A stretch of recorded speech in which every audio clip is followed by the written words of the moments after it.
So you have a dream. I bet it's a big, crazy, amazing dream that gets you all fired up when you think about it. But how do you make it happen? The fastest way to achieve your dreams is with a plan. And no one makes a plan better than today's guest. Today we're going to take you from idea to creation of some really interesting projects and share some very entertaining stories along the way. So prepare to be inspired. You're listening to the Positively Delighted Show, episode number 3. Welcome to the Positively Delighted Show. I'm your host, Kelsey Henry, and in this podcast, we'll be creating a positive mindset through inspirational interviews, music, stories, and exercises for building happy habits. Welcome to episode number 3, and boy do I have a special treat prepared for you today, because today's guest is Alyssa Padgett, one half of the mega popular RV blog heathandalyssa.com. In 2014, Alyssa convinced her husband Heath to take her to all 50 states for their honeymoon, and somehow he tricked her into doing it all in an RV. They've been living and traveling in an RV ever since. I wanted to bring Alyssa on the show today because A, she's one of my closest friends and I could talk to her for days, and B, she has so much knowledge about making things happen. This is something that I know I need in my life, and I'm pretty sure that others will as well. I'm naturally a starter. I love to start things, but I'm not always so great at finishing them because I keep wanting to start new things and it's an endless cycle.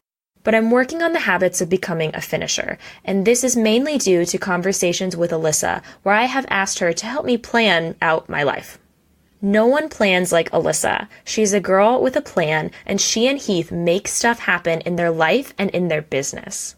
They have traveled to all 50 states, filmed and released a documentary called Hourly America, grew a Facebook group to over 10,000 members, launched a podcast called The RV Entrepreneur, created a conference for RV entrepreneurs, and both wrote books in the RV space.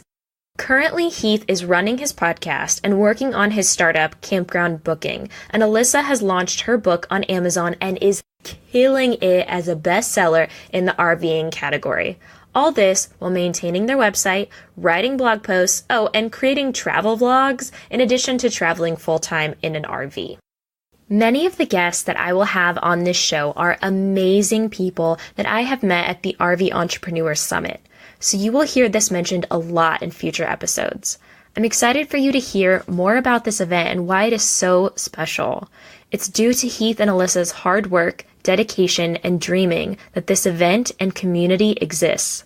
I hope in this interview you'll see the power of what dreams can become, and you'll be inspired to move forward towards yours.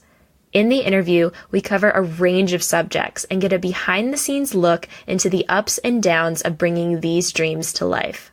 Alyssa has some great tips for us on how we can put together our own plan for achieving our greatest dreams. So let's get into the interview with Alyssa Padgett from heathandalyssa.com.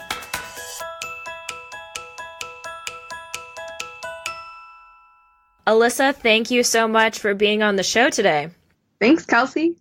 I'm so excited to talk to you for so many different reasons. I mean, obviously because you're like one of my best friends, so we could talk for ages, but also because so many people that I know personally in my life and who will also be on this show have to do with you and Heath, because I've met them through you or through one of your events or just through you in general or just through RVing. So I feel like every time I'm going to do a podcast episode, it's going to be like, oh yeah, well, because of Heath and Alyssa, blah, blah, blah.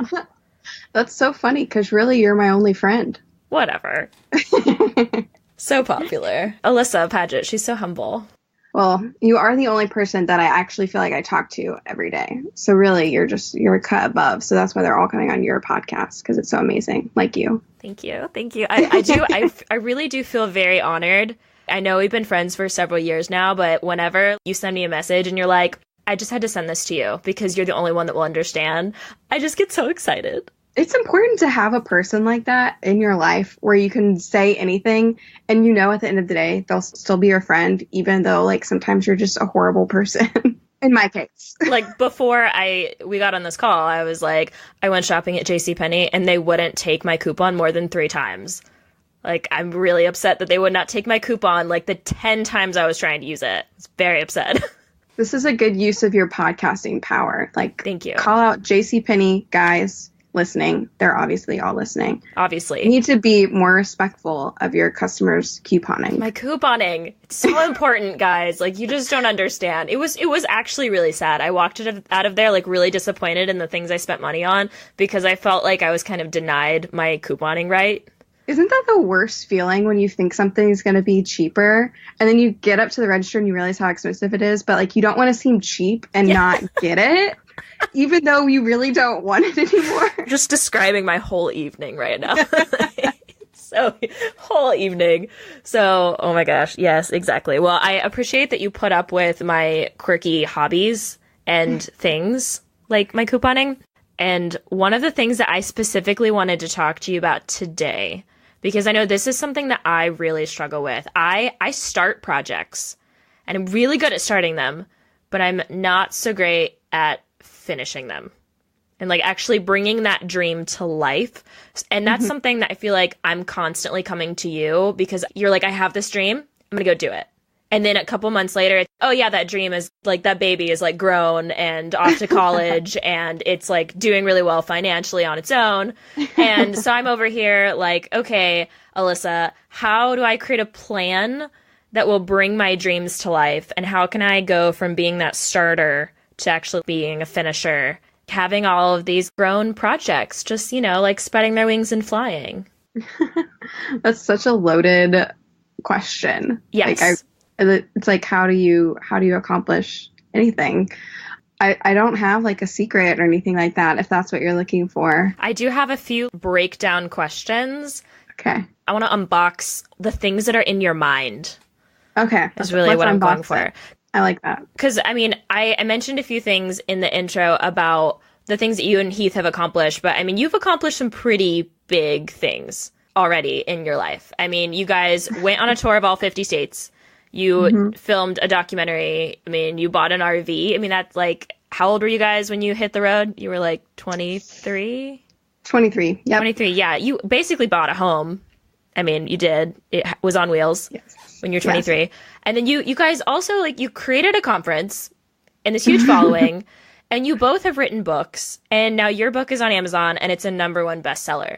I'd say that as far as like life accomplishments go, like you got a pretty good pace of just like knocking things off. And I think what's funny about that, and I've read articles about this because there's kind of this phenomena.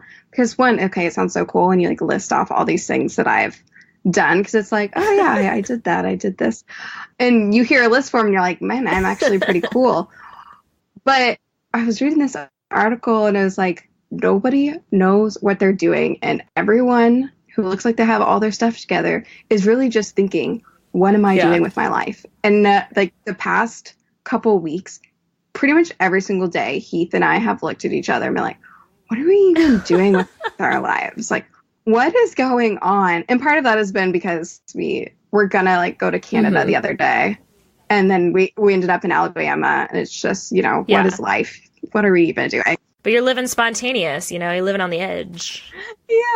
Yeah. And I was so not a spontaneous person before we started RVing, which is a totally different thing. Really funny to think about, like, pre-RVing Alyssa. Before we did our first year on the road, like, okay, you're talking about planning, making things happen. Yeah. We knew we wanted to do the lower 48 we were leaving after our wedding, and we wanted to be home for Christmas, like any, you know, newlyweds would want to do. They want to, you know, start family traditions for Christmas. So we had 7 months to do the lower 48 and, you know, make it all the way back to Texas. And we're like, well, we'll worry about Hawaii and Alaska later. So for those 7 months, I had 7, you know, calendars printed out, and I had written down every single place where we were going to stop. And I had written down like the drive times, and I'd broken down the drive times, estimating that we could drive a maximum of Google Maps 5 hours a day, which would be more like 6, 7, 8 hours our time. I had it all broken out like day to day. Yeah. Like that was the extent of my planning. Also, I was unemployed at the time, so I had time to do things like this. That helps, you know. That really, really helps. I've noticed that now because now I don't plan like anything of where we're going. We kind of just fly by the seat of our pants. Mm-hmm. And I'm like, when did I become this person? And it's really not that it's a personality trait. It's just that I don't have time to plan ahead, or I don't make it a priority to plan ahead. So we just kind of end up wherever. That's why we're parked in a friend's backyard right now because it just happened. I don't know. I feel like there's also something really cool about just saying that to you're like, oh yeah, I'm actually like doing pretty well for myself in life. And yes, I am parked in the back of someone's backyard right now. Like, what do you, I don't care. I don't care what you think. Yes, best-selling author lives in backyard in trailer. Yeah, you know, I mean, it's all in the way you look at it.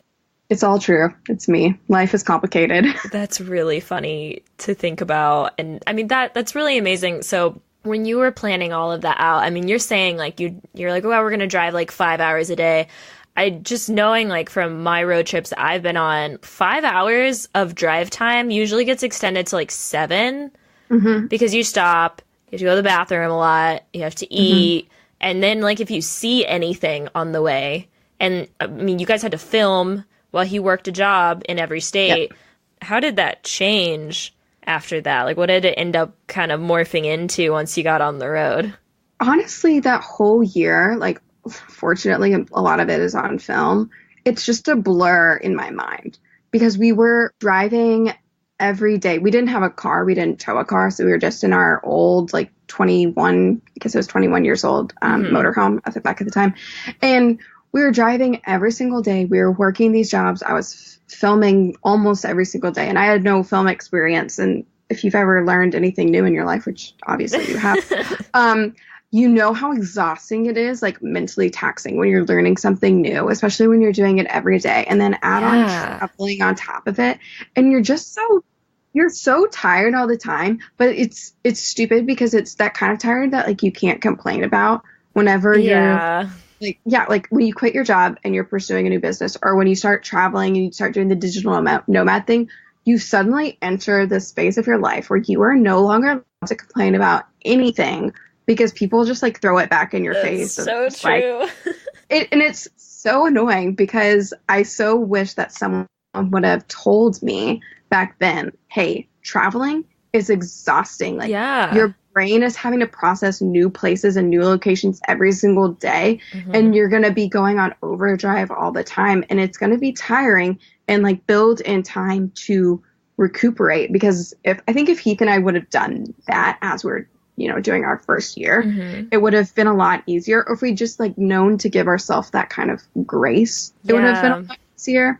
And I kind of have taken that into account whenever we're doing anything new. I'm like, I cannot do anything new if we're going to be traveling a lot during a time period, because I know that I physically and mentally won't have the ability to actually do it to the level it needs to be done, if that makes sense. Yeah, no, I think that totally makes sense. Because I mean, I'm just thinking about, like you said, anytime you learn something new, even if it's something you want to be doing, it still takes like so much mental bandwidth to focus in on something, to understand it and to practice it, and just doing things over and over. And I'm sure there was a lot of pressure too, that every time you went somewhere, like you wanted to capture as much as you possibly could because you didn't really know what to use yet.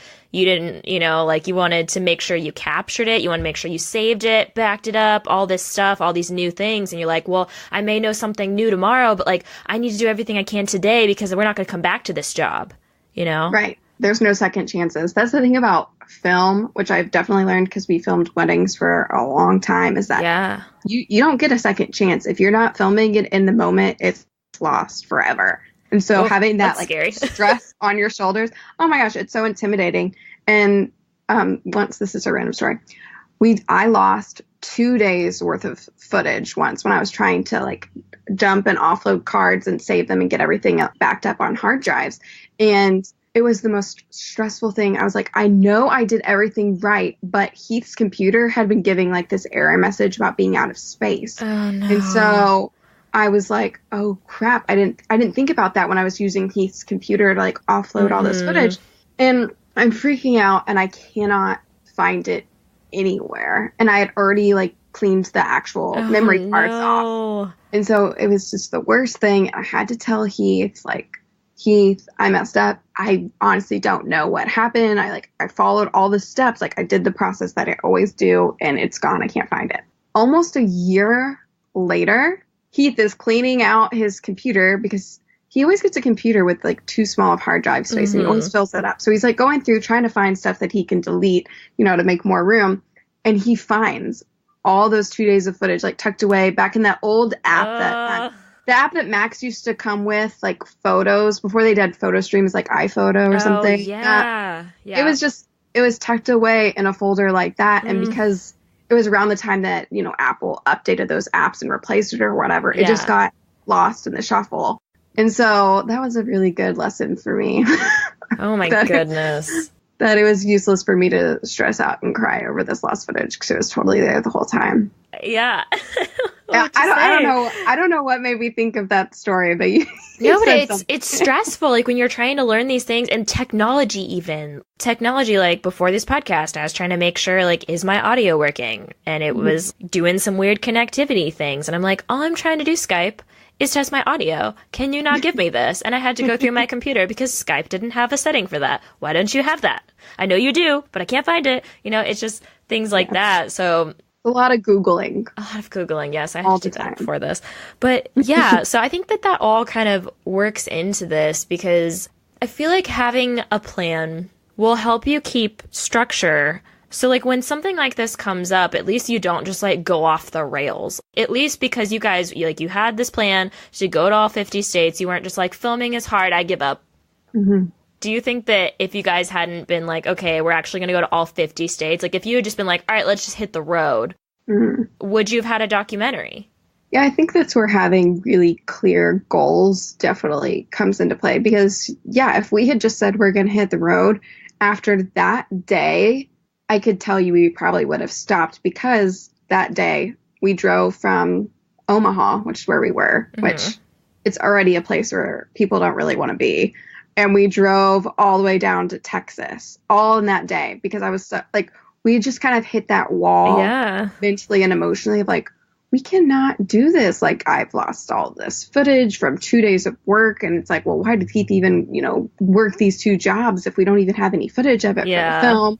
And it was this whole thing. So we went home because we needed time to just like recover and get our heads back on straight. Yeah. And I think if we hadn't had that goal of actually going to all 50 states and making it happen, that it would have been a lot harder. And I know for Heath is a lot like you, Kelsey, in that he loves to start things. But up until that point, he had never finished anything. And whenever people asked him, you know, what was his motivation for doing this whole 50 jobs in 50 states thing, this whole documentary, he always said, like, I just want to finish one thing. I've started so many things. I just want to finish one thing. So having like that very clear goal and that really strong motivation, I was really just there to film the whole thing. Yeah, but it was, go on an adventure. Fun adventure. Yeah. Always up for an adventure. No, I think that's really important, especially because like 50 states. I mean, you weren't like, I'm going to go to like as many as possible. Like, I'm going to go to like 37 states. You know, you're like, no, I'm going to 50 states. And in a year. Yeah, that's what you're doing. It was crazy time. Yeah, I still think that's so cool because I started following you guys after you'd been through that already. So you were already kind of into your transition of like the next phase of your life. And Hourly America had not come out yet because I remember I went to the premiere. I was very excited. So that was, I think we'd been friends like a year when it came out.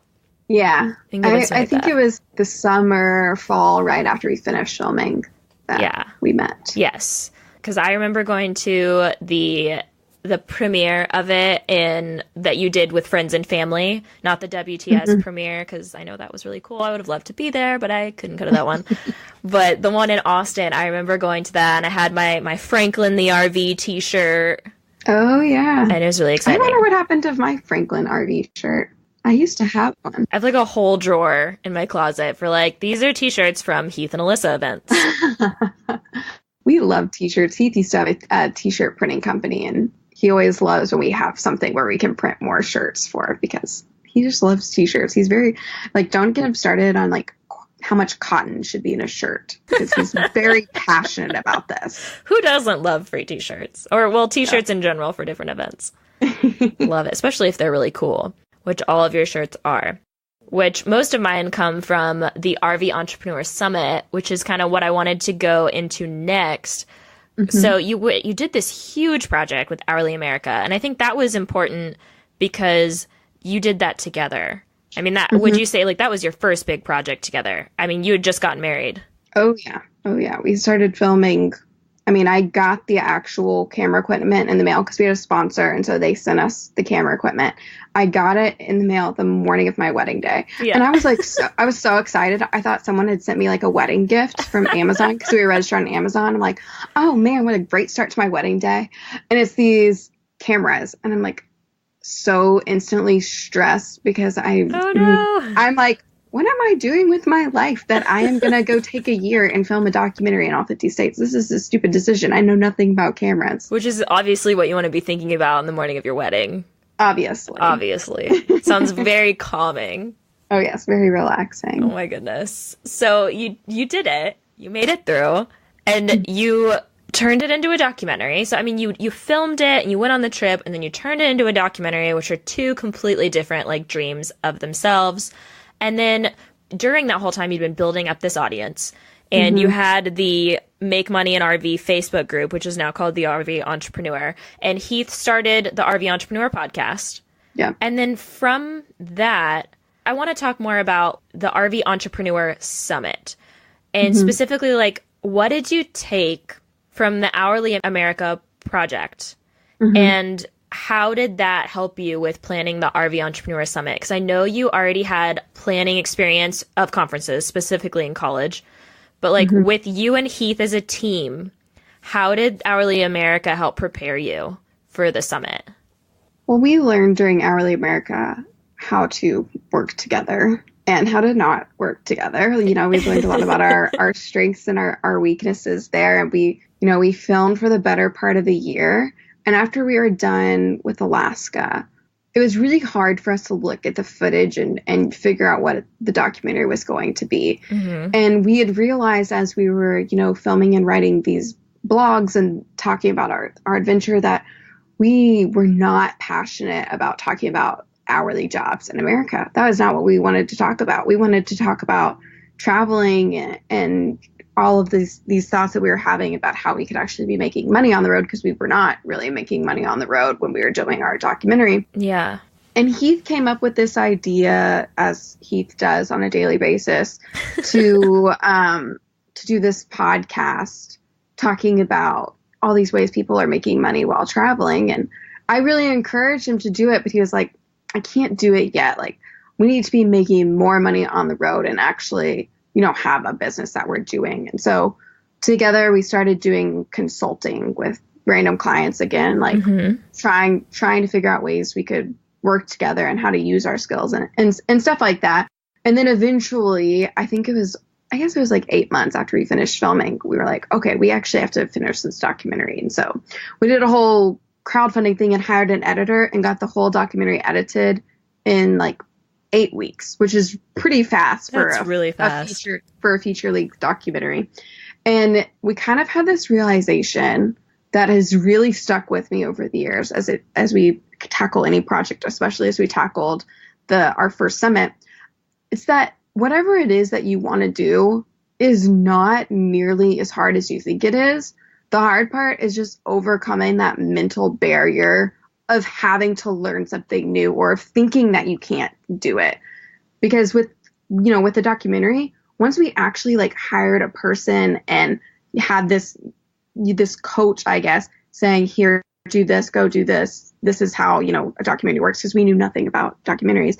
It was a cinch. Like it all fell into place and it got all put together, and there was so much less stress on us because we realized, oh, if you don't know how to do something, like just find someone who does and let them coach you and let them help you. And so when it came to doing the summit, I obviously, like you said, I had experience doing conferences and planning events in college. So we already knew how to do the event. And it was really just a matter of figuring out like how can we actually host it, and how can we create this experience where people walk away and they're wowed, because we were feeling, we've been RVing for a long time, but we haven't felt that there was a place where people like us really belonged. People that they weren't RVing because they were retired, and they weren't RVing to escape the real world. They were just RVing because they wanted to travel, and it was going to make their lives better, and they wanted to still work and contribute and do these things on the road. And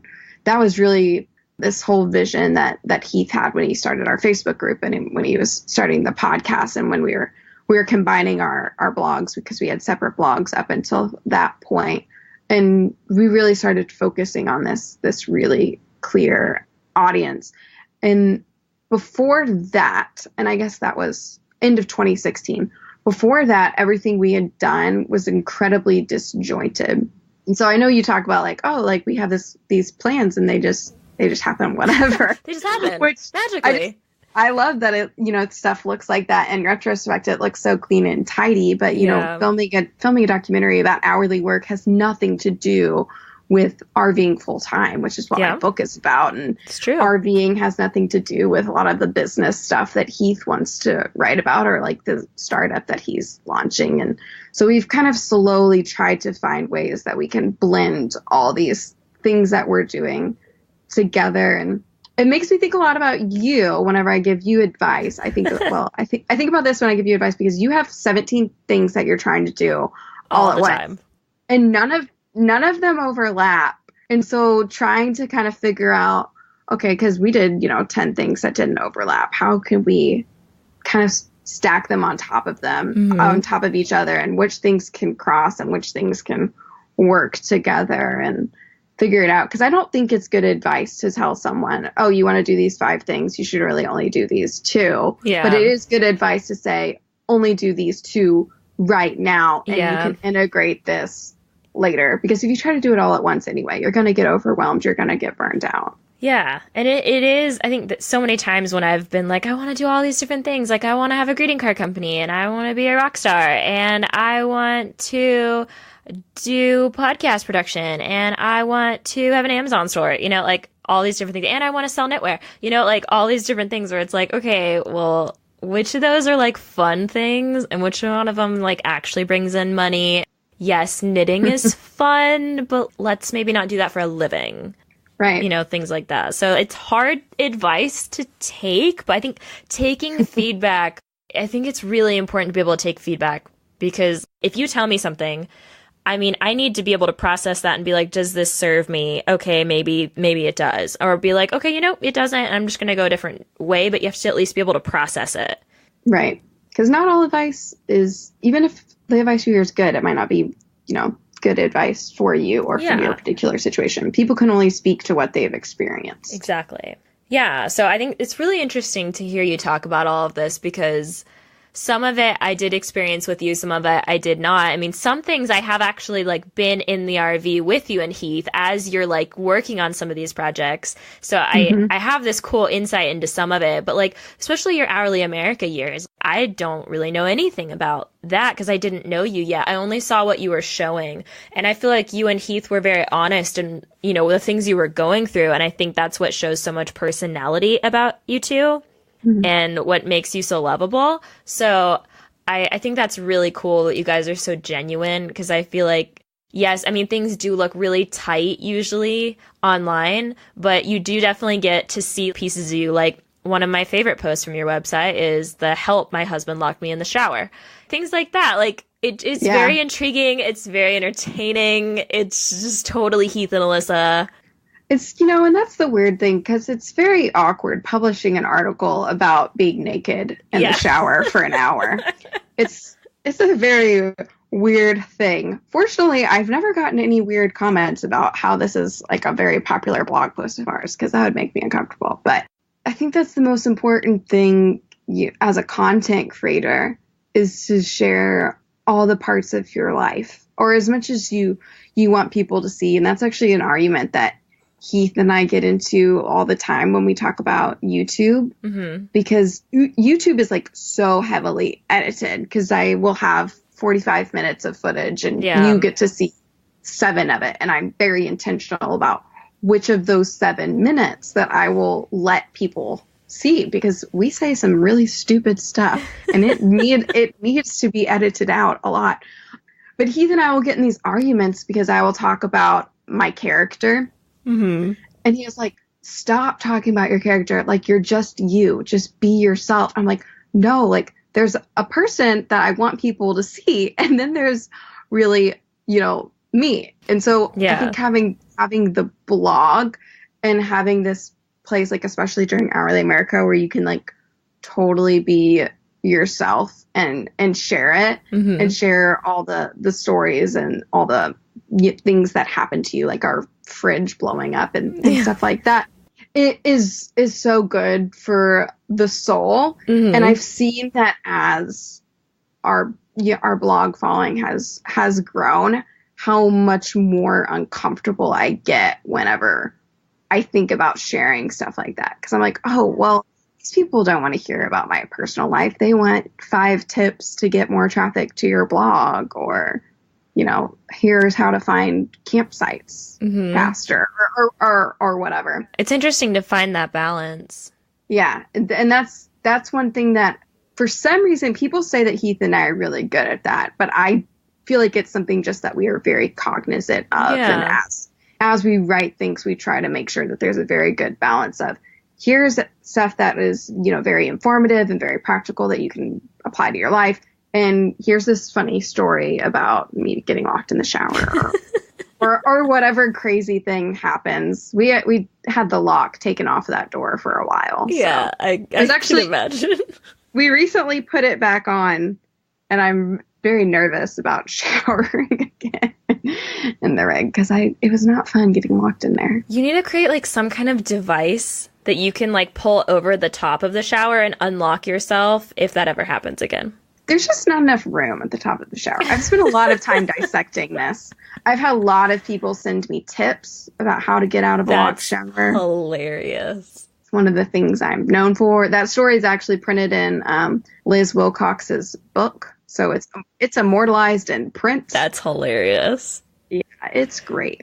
That's really amazing. Well, I'm happy that you chose to share that with the world, because I'd be really sad if you just kept all those thoughts to yourself, because I don't know, like I can just imagine like even reading the story. I haven't read it in a long time, but I just can like remember certain parts of it where you're like, I've been in here like 45 minutes. Am I going to die in the shower? Like you have those thoughts. You're like, this is dramatic, but you're like, is it? Is it dramatic? Yes. I've been in here 45 minutes. How long am I going to be in here? How long will Heath be on the phone before he realizes that he's locked me in a shower? What could be happening in the world right now? I don't know. These are my real life thoughts. That's insight straight into my brain.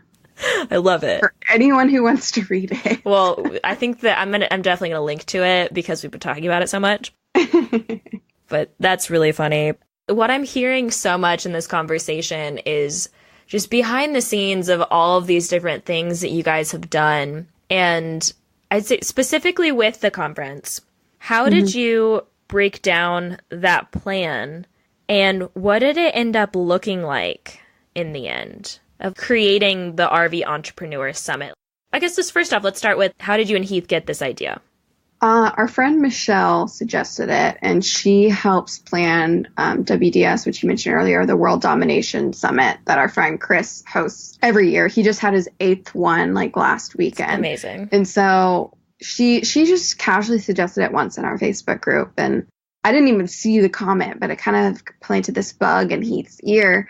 And Heath mentioned to me like, hey, we should plan a conference. But I'm pretty sure I laughed at him. I was like, we've never even hosted a meetup. Like, we've never said, like, hey, we're at this campground, let's host a meetup even. So why would we host a conference? Heath does not heed my advice. Sometimes that's a good thing, like in the case of the summit. But he really wanted this to happen. So he talked to a friend, Eric and Brittany Highland, who've spoken at our past 2 conferences. And they were like, if you want to do it, like, just go for it. And, if there's only 30 people that show up, that's fine. And so that was kind of our plan, that we were going to host this small conference. And I think we only even put up like 50 tickets for sale because, if you put up 50 and you only sell like 30 or that's still pretty good. Like you sold Yeah. 60% of your tickets. So we sold tickets, and gosh, this was 2 years ago now. I think they sold out in the first 24 hours, if I recall correctly. Yeah, because last year they sold out in the first 90 minutes, which Yeah, is that's crazy. insane.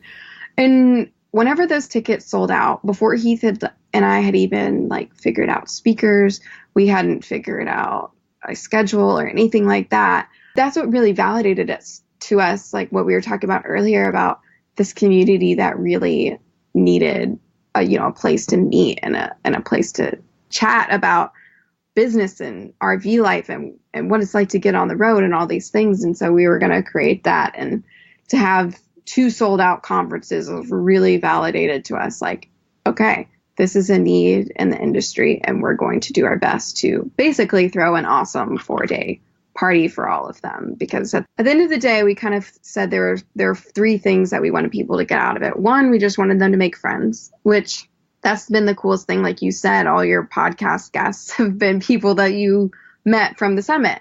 And so to be able to look at people who've met up, because we see it on Instagram, we see it on Facebook, and being like, hey, those cool kids are friends because they came to my conference. Yeah. That's a really cool side effect. So friends was a really big value for us. The second one was just that, people would learn something. We brought in a lot of speakers that taught on a lot of crazy random topics because we had no idea what people were really looking for. So we were like, oh, let's have a photography workshop and a blogging workshop, and let's talk about, hiring virtual assistants and whatever other random things we can get experts in here to talk on.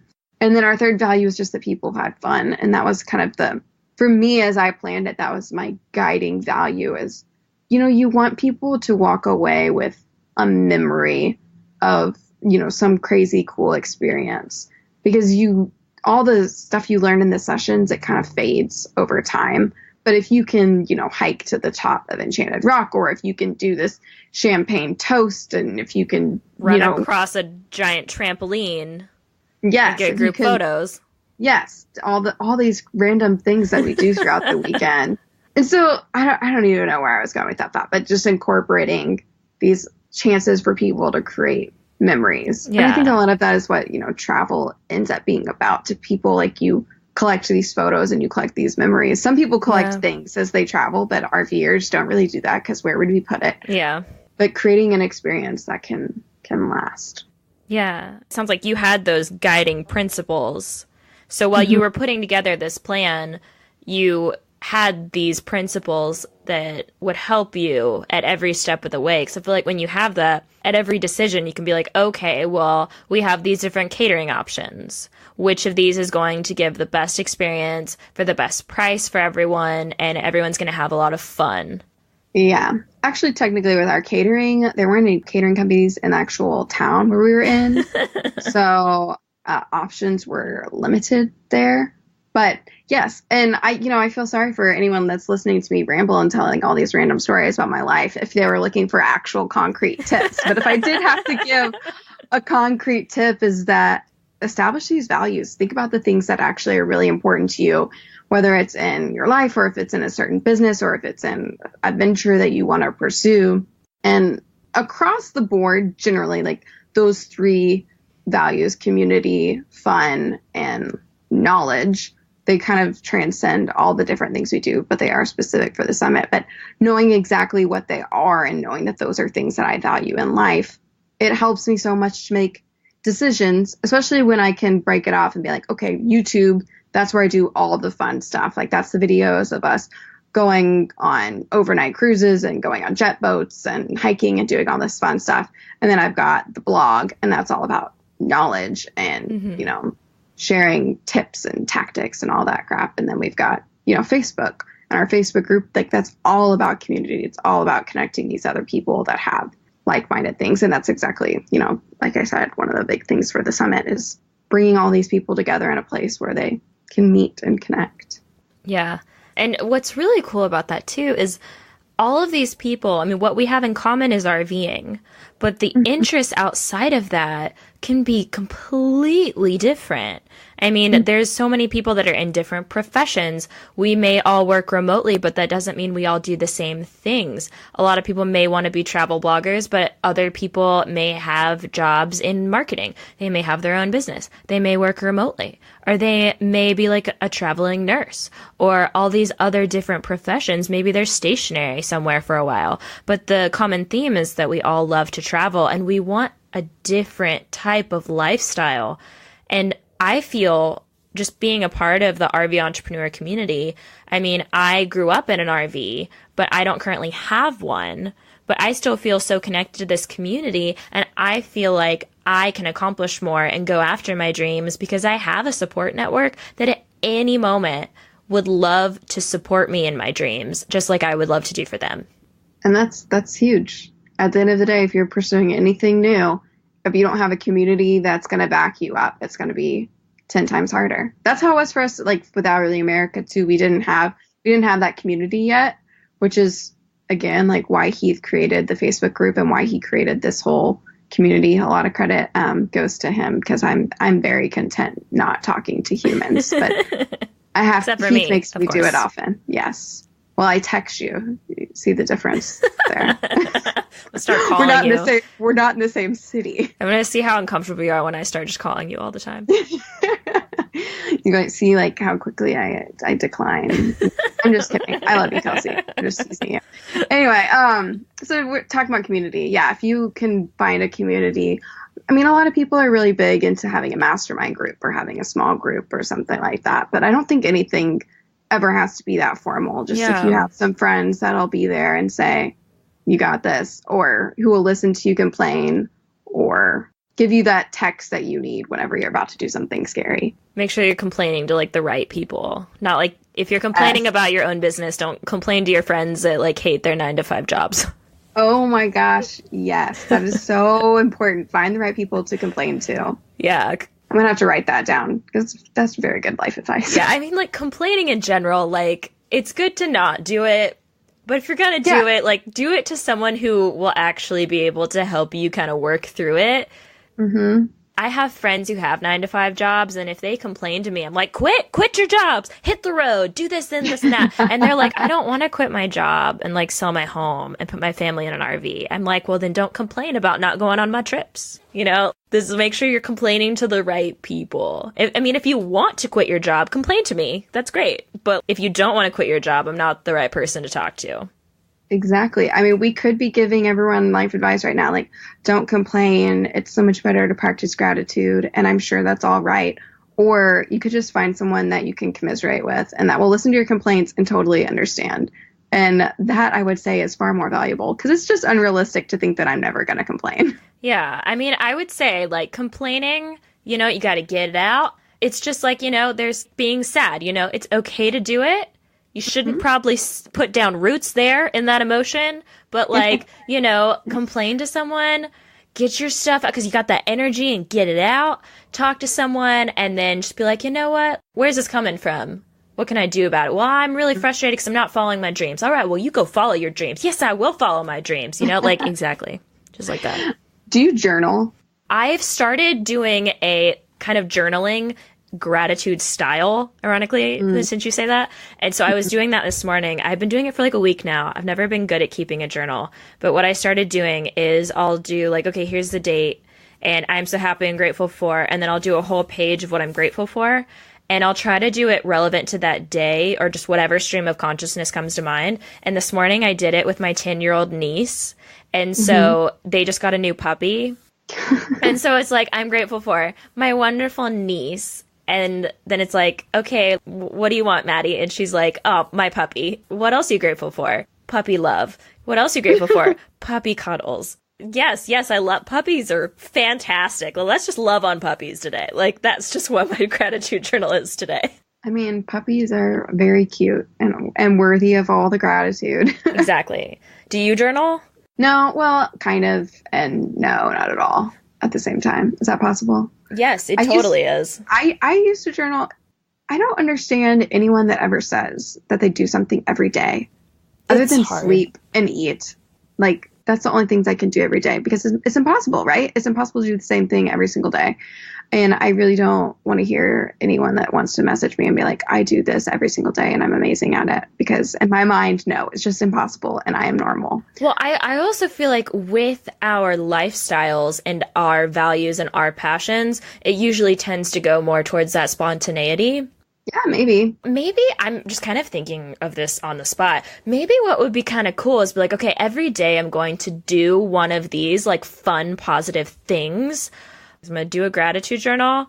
I'm going to do like affirmations and have some like happy things. But then also you're not guaranteed to be in a good mood every day. So maybe one of your things is like, I'm really angry right now and I'm going to go punch a punching bag because it's good for me and that's good to let out my aggression. You know, maybe like your thing that you do every day is one of those 5 things you've predetermined.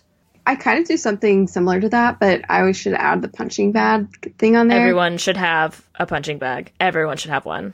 I like that idea because I think a lot of advice that you hear is like, oh, well, you should journal every day, you should meditate every day, and then you'll become a really healthy, successful person and everyone will love you. But it's much more realistic to say like, okay, here's these 5 habits that would be really beneficial for me mentally, like, you know, journaling or exercising or whatever.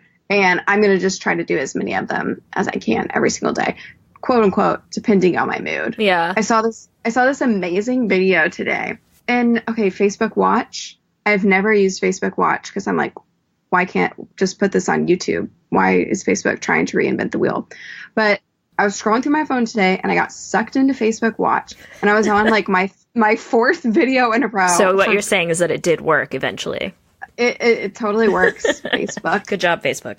Yeah. Anyway, so I'm watching this video and I have no idea who the interview guy is, but he's talking to Nastia Liukin, which is world-class gymnast, been to the Olympics. Amazing person in general. She's just so cool. She was in the movie Stick It, which is why I also think that she's so cool, because weirdly that is Heath in my favorite movie. That's anyway. So funny. Continue. So I'm scrolling through Facebook Watch and I see Nastia Liukin's face. I'm like, oh my gosh, that's Nastia Liukin. Like, I wonder what she has to say. And I'm watching and I'm reading because they put the text up on the video, which is so handy. And she's talking about how, you know, when she was little, she had to train every single day for gymnastics for hours. And there were days where she would come home, she would be like, Mom, that's it. I'm quitting. Like, I don't want to do this anymore. Her mom would always say, babe, that's fine. Like, I'm never going to force you to do gymnastics, but I'm not going to let you quit today. I want you to keep going until you have one good day and then you can quit. And so she would, you know, listen to her mom because she's a kid and you have to when you're, and she would go back and sometimes it would be the next day and sometimes it'd be 3 days later or 5 days later. But she would come home from that good day and be like, Mom, I had a good day today. And her mom would say, okay, are you ready to quit? And she would say, no, I never said I wanted to quit. I love gymnastics. And she said this would happen multiple times over the years and that she's taken that kind of mindset with her in life. I have no idea what she was doing now. Facebook Watch did not give me all this information. But taking this mindset with her in life that no matter what it is that you're doing, there's going to be days where you want to quit. And there's going to be days where you wake up and you don't want to get out of bed and you're wondering why you're pursuing this. And she was like, just giving that advice that don't quit on that day when it's really, really hard. Wait until you have a good day. And if you still want to quit, then quit. I love that. Like, don't quit on a bad day. Yeah. When you're working on bringing your dreams to life, there's gonna be bad days. Like, there's gonna be times when you're launching a product and your email server goes down, or you're launching this product and your Amazon account gets suspended or something. I don't know. Like, whatever you're trying to do, these things happen. And you just got to push through them because that's not the only way to sell your online course or to go achieve this goal that you've been wanting to do. Anything that you want to be doing, you're going to have hard days. But I love that, like, on a good day, because there are times when maybe your dream isn't serving you, but a bad day is not a good time to make that decision. Yep. No, so that's one that's going to stick with me for a while. I just saw that video today. If I knew, you know, anything about how to find Facebook Watch videos again, then I would tell you. I will search for this.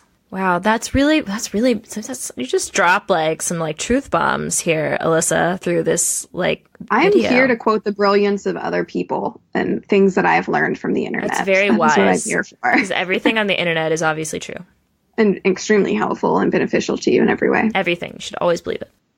Yes. Especially if you are listening to this podcast, everything is true. To the best of our abilities. It's all brilliant, I'm sure. Yeah. So that's just so much interesting conversation. And real quick, I want to kind of go into your book because because we talked about your community. And I feel like the community, like having that community behind you and like having the success of all the projects that came before it, including the conference, how did that help you going into your book launch? Because I'm obsessed with your book launch.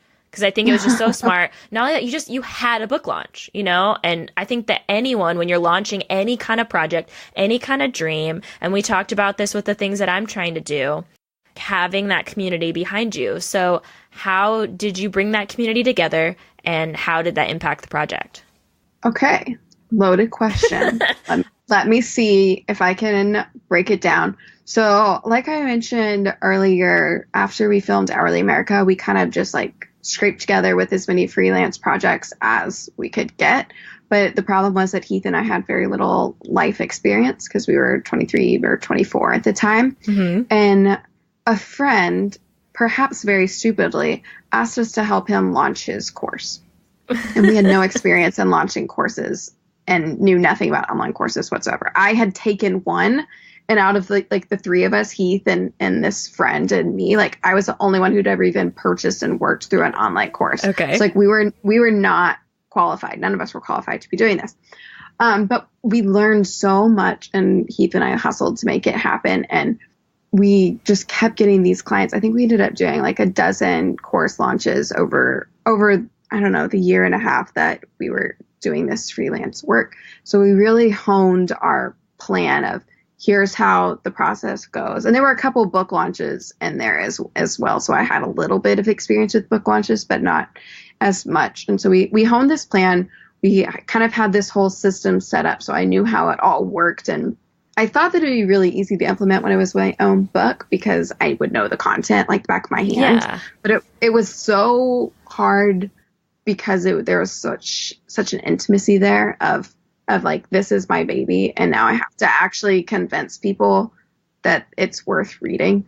So that was like a really hard mental hurdle that I did have to get over. But I kept trying to like take that out of it consciously in my mind. I would pretend like I was picking something up and like moving it to the other side of the table. Like, okay, here's my ego and my hopes and my dreams and my fears and my failures. And I'm just going to move that to the side because I need to actually launch this book. And this actually needs to be a very methodical, emotionless kind of thing. Yeah. And so I assembled a launch team, which, you mentioned community. I reached out to people in the community, specifically people who had come to that first summit. Mm-hmm. So these were people that I had actually met in real life, and having that bond with them, I think ended up being really invaluable because, there's one thing where it's someone that follows you on Instagram, and it's next level up if they, follow your blog, and it's next level up if they follow you on YouTube because they've seen your face and they've heard your voice. Yeah. And they feel like you know you. But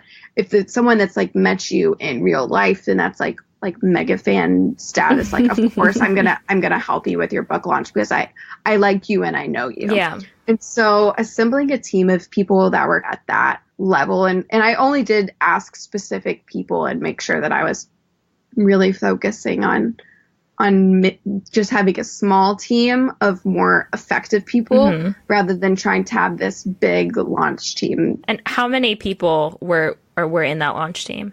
50. Okay.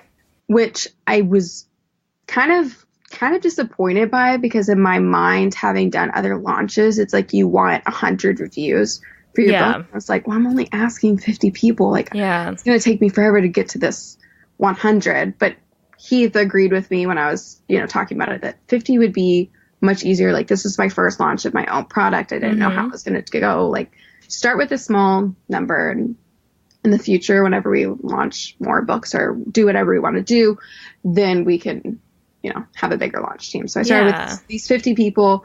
I talked to them all individually, made sure they like double or triple were like totally telling me that they were in, they were okay with me emailing them. They were okay with being added to a Facebook group, because some people don't check their email. Some people don't check Facebook.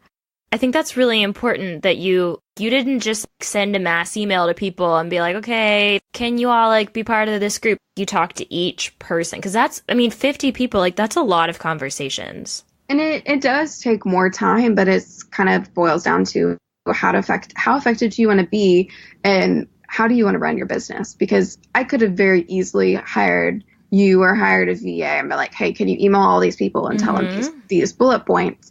But partially because of the intimacy with the project, but like this is the book that I spent a year and a half writing, and partially because I just wanted to, like, kind of want to be on the ground floor, so to speak, and like experience and talk with these people and hear their reactions to the book and get their feedback and all this. Yeah. All that kind of stuff. I don't know.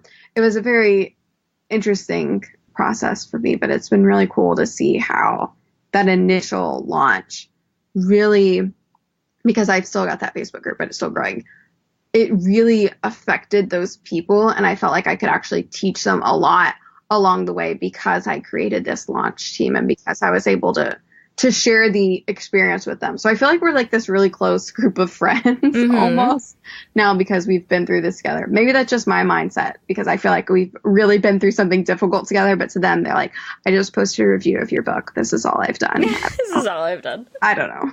That's so great. No, it's amazing, because not only that, like you're actually like having a conversation with each individual person, and they're much more likely to help you. And feel like it's just a step forward in the relationship for both of you. It's hard to reach out to people for help, to honestly be like, hey, I'm working on this project. This is a dream of mine. Will you help me? And I suck at asking for help. You can ask my husband. I'm not the kind of person that's ever going to be like, I cannot do this on my own. I really could use you. And so I think that was probably a really good experience for me, just in general, to be like, okay, I recognize that I'm going to need an army of people to help me actually get this book launched. And another part of having the launch team was that it really made me be beholden to the launch date that I set, because here were these people that were waiting, that had instructions of like, here's how to go buy the book. And yes, I want you to buy it. Even it's going to be listed for free, but yes, I would like you to buy it, because here's why it's going to help get me better Amazon reviews, and it doesn't, get my book fly by Amazon. I don't want my book to get taken down, and all these things that I learned along the way that I was able to share with them. And so I don't feel like I did anything particularly new or cool with my book launch, but I think I did it very publicly, and I shared as much as I could about the process with people. And we've been doing a series on our own podcast about how to write and launch your own book. And so we've been sharing even more of that there. And so I think that's why so many people have looked at it and been like, oh, this is really cool, and I want to launch my own product. Like, please help me with it. I've gotten a couple of emails like that, and I'm like, launching is really scary. I'm not sure if I'm emotionally able to do that right now, but but yeah, I don't remember what your question was. So now I'm just rambling about all the stresses associated with launching. When you launched the book and you had this community behind you, how did it feel like once it got launched and everything, and you had all these people on board, and you started to see the success of this book, and it's grown over time? It's been strange. It's the only word that I can think of to describe it. It's been very weird, because my initial goals with the book were not as, I guess, high as they should have been. My goal was to make $50 a month. And in my first 2 weeks, or like my first month was only 2 weeks long, because Amazon does it by like the calendar month. So November, I made $1,000. You definitely exceeded your goals. I definitely exceeded my goal. And then I made a little bit more the next month, and a little bit more the next month, and a little bit more the next month. And it's continued to grow steadily, which is the weirdest thing, because that is very abnormal for most books on Amazon. Normally you see like the biggest spike at the beginning, and then it kind of slowly tapers off. Mine has been slowly getting more and more each month. I don't have an explanation for you or a secret for you on that, which is part of the reason why it does feel like it's been so strange, and especially just knowing that this little thing that I just wrote on my computer is now a physical book that's like 200 pages, I think.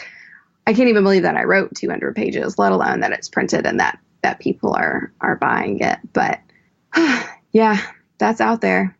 And it's a really interesting feeling too, because that's the kind of the feeling like, okay, I had this dream, I made my plan, got my people behind it, and it launched and it's successful. Now what? Yes. Okay. Yes. Let's talk about this, even though we've already been talking for a really long time. Okay. Now what? Because you should freaking launch a book, and there should obviously be fireworks and champagne and confetti and those little popper thingies that shoot stuff out, because you did this really big thing. And I admittedly, I'm really bad at celebrating things. I've tried to get better. And like when we launched my book, we went out for Chinese food, which is basically my love language, is going out and eating Chinese food. So we go out for Chinese food and I'm like, we are celebrating. This is awesome. And then you kind of realize, oh, well, that project's over. Like, what am I going to do now? And it's the worst feeling in the world, because you just want to revel for a little while, you know? You just want to revel and enjoy the fact that you did this huge thing that's been on your bucket list for years. Heath made fun of me once because he saw my bucket list that had been written in an old spiral, pretty sure while I was in like a social studies class in high school. I'm pretty sure number one, I was stupid then. It was like run a marathon, because I'm definitely never going to do that. But number two was write a book. And then the next one was write a good book. And he just teased me relentlessly. He was like, why wouldn't you write a good book the first time? First time. And I'm like, because I'm not going to know what I'm doing. And to me, I'm like, this is perfectly logical. How on earth would you think that the first thing that I would ever write would be perfect? Like, thank you for your faith in me. But that's not realistic. Perhaps that shows more into my character of being an extreme realist. And so in my mind, as soon as that first book was done, in my mind, even though I've got like 65-star reviews and I should be feeling amazing about myself, I'm like, all right, let's write the good book now. I have no idea what it's going to be about. But, you know, that's where your brain goes. Yes. It's that now what? And I don't have a solution for how to dump that feeling, but I'm looking for one. In Chris Gillibo's book, The Happiness of Pursuit. Yes. You know? Just doing stuff feels good. There's like this t-shirt where it says dreamer and it's crossed out, and then it says doer in big letters. And I think that's really what so many, especially entrepreneurs, are looking for. Like, we just want to be doing something. We just want to be using our hands and creating something. And we don't care what that is. Even. Yeah. We just want to always be doing something and pursuing the next thing. Yeah. And I think if you can do with a plan and a direction, then you'll accomplish so much. If you're doing all the time. If you have a focus, it's amazing what you can accomplish. That's so true. As long as you focus. So let's try to boil down everything that we've just said in the past hour. Focusing is huge. Focus on one, maybe two things. That's probably the thing that, Kelsey, you need to hear the most. Just knowing you as a person. Thanks for that. Thanks for that call out right there. Pick your one or two things. That's so hard. Have your guiding values. Like, I know that you have values. Like, if you didn't, you wouldn't have started this podcast. That is very on theme, by the way, with what you want to do in life. So, see, you're doing it. You're following the plan. Following my dreams, girl. So I feel like actually what spurred us to even do this podcast interview was that I wrote down a life plan for you on a hotel notebook when we were hanging out. I carry this since you did this for me, like, what was it, like 2 to 3 weeks ago? I have carried that with me every day in my purse. Really? When I take it out, I'm like, okay, Alyssa made this plan. Get your stuff together. It's time to launch this podcast and do all this stuff. And yeah, I'm like, Alyssa believes in you. She took the time out of her very, very busy schedule of being a rock star and making stuff happen to make this plan for you so you can be a finisher too. That actually gives me a really good idea that all the people in your community, you should have them all write on a piece of paper. I just like, I believe in you, or you can do it, or whatever. And you should put that by your computer. This is my new vision. Okay. Y'all actually, all the speakers and Kelsey included for our last summit all wrote on a card for us, and they all wrote things like, you're amazing, thank you, and all these like really sweet messages. And I'm like, I have to frame this card because this is going to be the best possible reminder when I am having a bad day and I want to quit, that there are people out there who have been impacted by the decisions that I've made and who care about me and who want me to succeed. A lot of actionable advice, I feel like, sneaking in to this rambling podcast episode here. Yeah, so you had your focusing, then you have your guiding values, and then what else would you say for following your dreams? Let's see.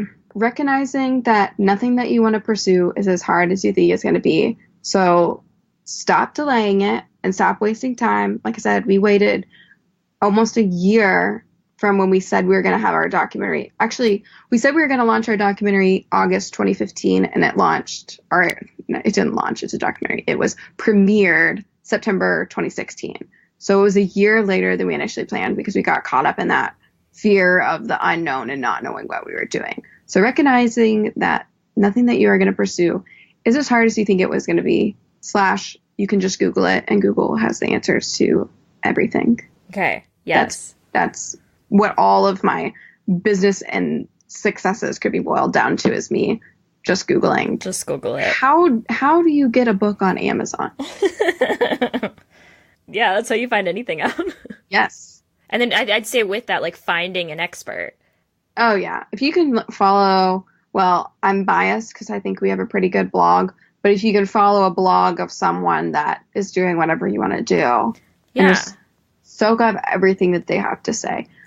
Well, for example, like I have been a podcast producer for a year and a half. I know how to launch a podcast. I've done it for other people. I know how to edit a podcast. I know how to put all this stuff together, write the show notes. I know how to do all these things, but I have never been a podcast host. So I invested in Pat Flynn's Power Up Podcasting course because I'm like, I want an expert to walk me through this step by step, and I'm willing to put my money behind it to bring this dream to life because I know I need help.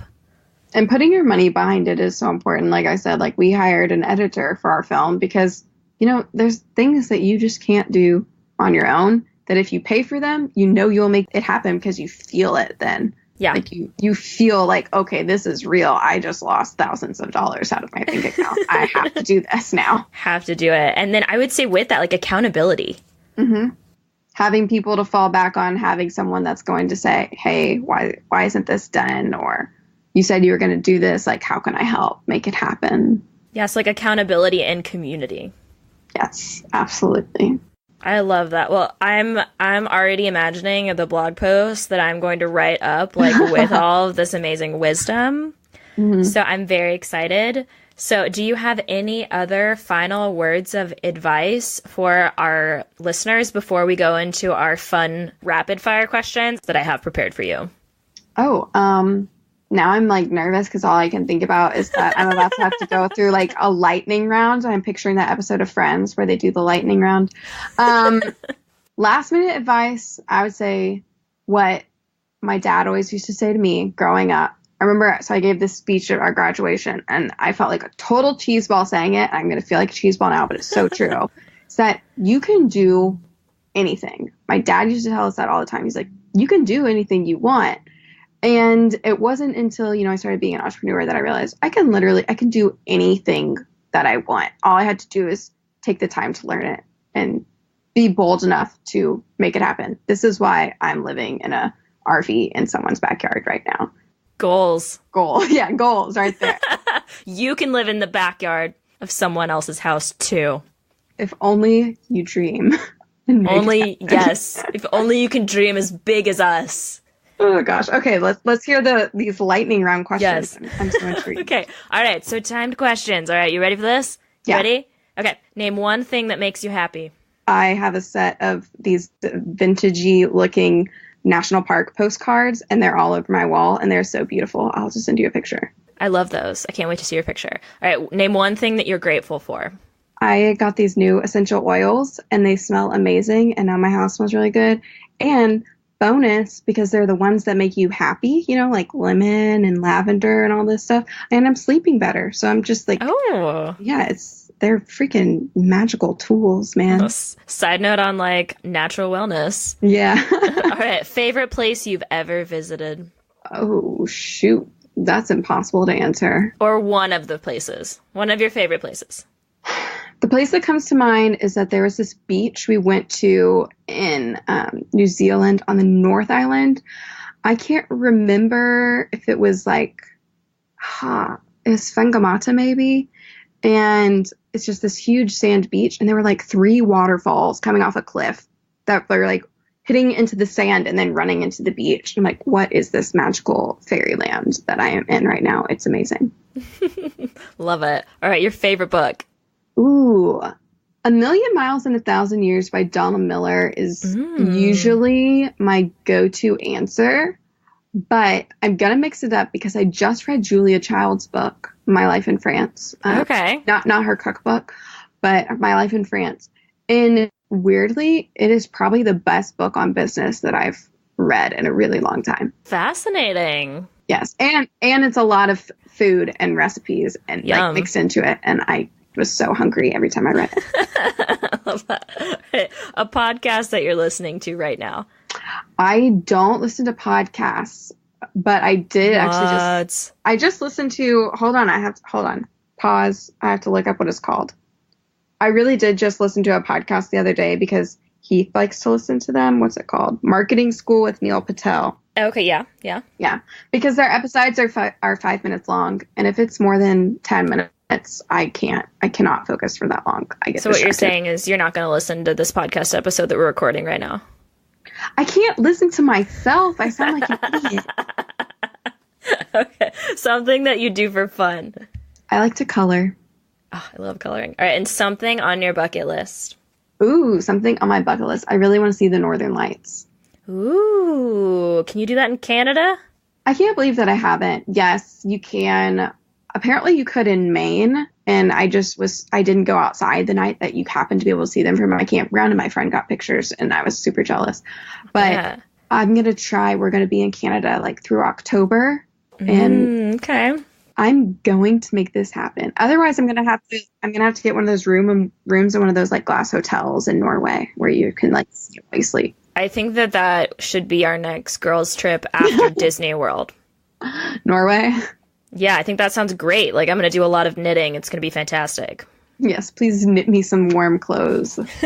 Sweaters take so long. So if you ever get a sweater from me, like, it's how you know that I really love you.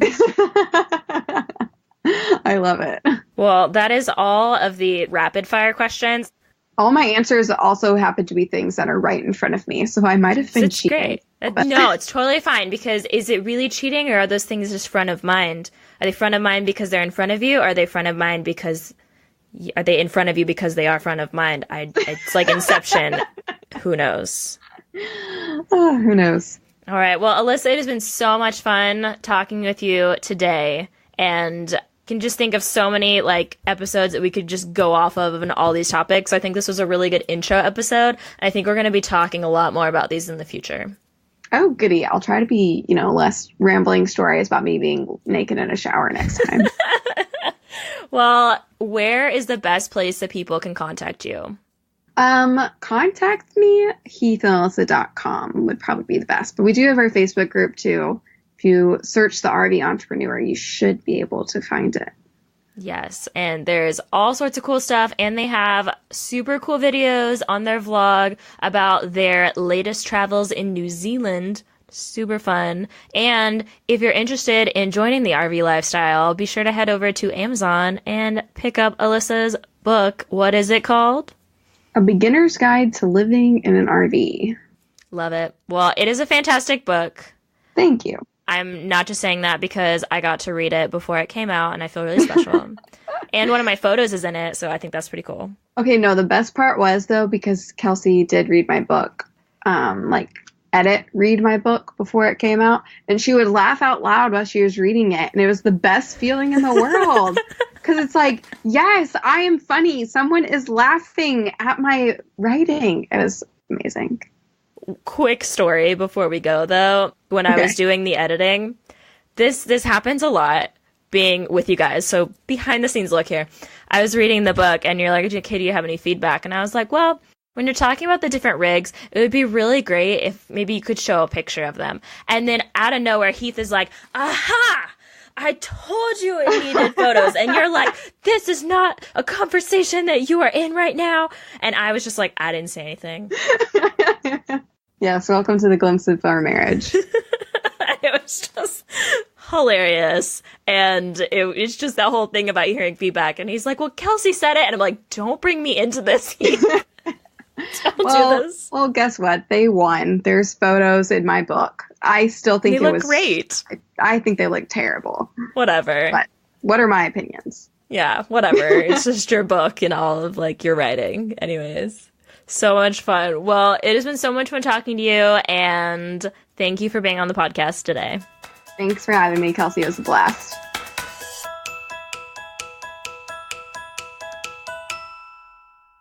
I hope you enjoyed this interview with Alyssa and are now excited about bringing your dreams to life.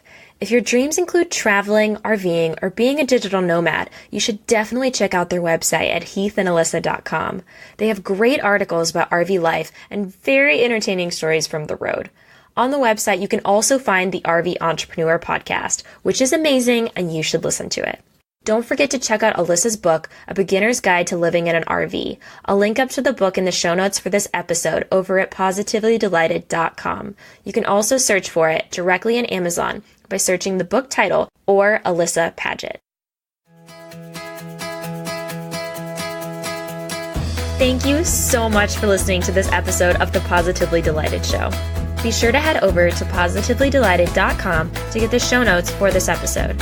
If you liked the show so far and you've been learning a lot from the content, I would love if you could go to iTunes or your favorite podcast listening app and leave a review. You would be my favorite person ever. Thank you so much again, and I hope you have a positively delighted day. See you next time.